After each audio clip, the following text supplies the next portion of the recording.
The World Maritime University most recently made a commitment to action towards a sustainable blue economy. What concrete steps are planned to be taken? Well, we've already, as the World Maritime University, been part of the IMO, which is the International Maritime Organization, and therefore part of the UN family.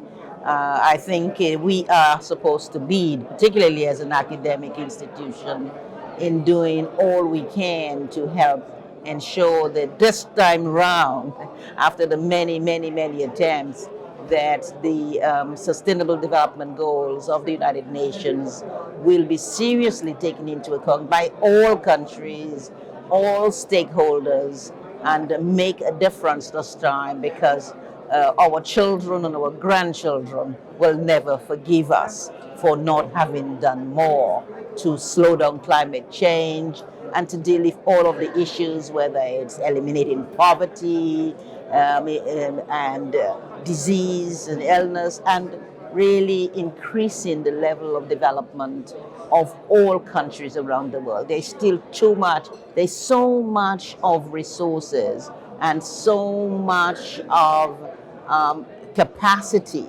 today that there is no country today that should be still as an underdeveloped or non-developing country. So I think a lot remains to be done. But as far as the Sustainable Development Goals is concerned, WMU, as the apex academic postgraduate institution of the United Nations, we consider that we must take the lead, because as an academic institution, we have a bit more freedom than the international organizations to which we belong from the terms of what we can say and what we can do.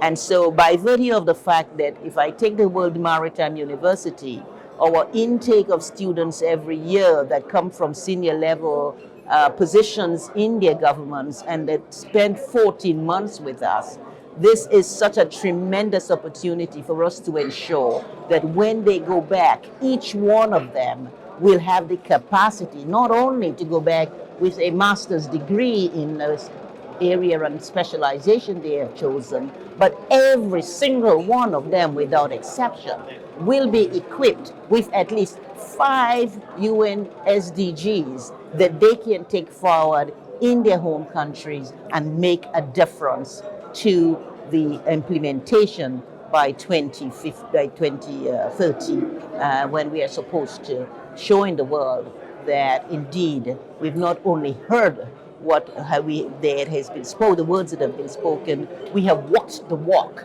and here is the impact that we can show for all of the world to see. And that's what we expect of our graduates when they return home, building national level capacity. And it's very important because 90% of our students come from the developing world.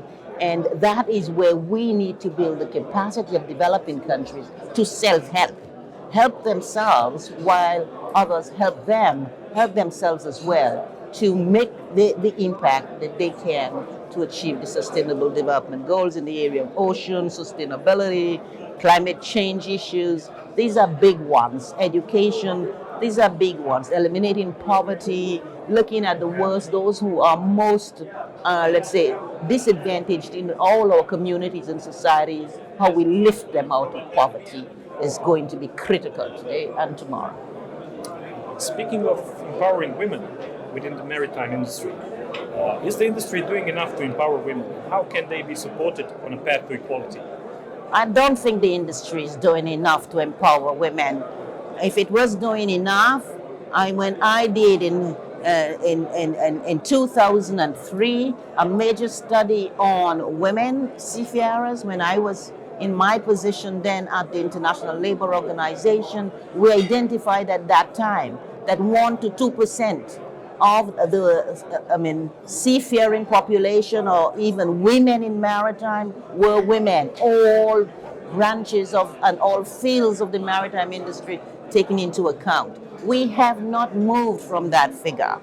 We may have had different people replacing, and of course we've had more women, seen more women in senior positions, but the numbers of women in maritime today, whether it's in shipping, whether it's in ports, whether it's in ocean issues, the number of women still remain 1 to 2% today. That's not good enough. after so many years. And now I hope with the Empowering Women, we've spent 1 year with IMO, dedicating to the maritime industry, empowering women in the maritime community as the theme. WMU led the way in hosting a huge international conference on that theme in early April. And one of the important outcomes of that conference was a set of conclusions. But in those conclusions, what was key for us is everyone had something to take away. We came up with 17 different types of things that all maritime and ocean stakeholders can take forward. And I asked them one thing. If you can choose at least one of these conclusions, take one of the things to take it forward. If each one of us took one of it forward, we would all accomplish 17, reflecting the 17 critical areas where we say progress is indispensable. Action is now, not tomorrow. And so I said, I will lead the way to make sure that action, we move from words to action, from action to impact.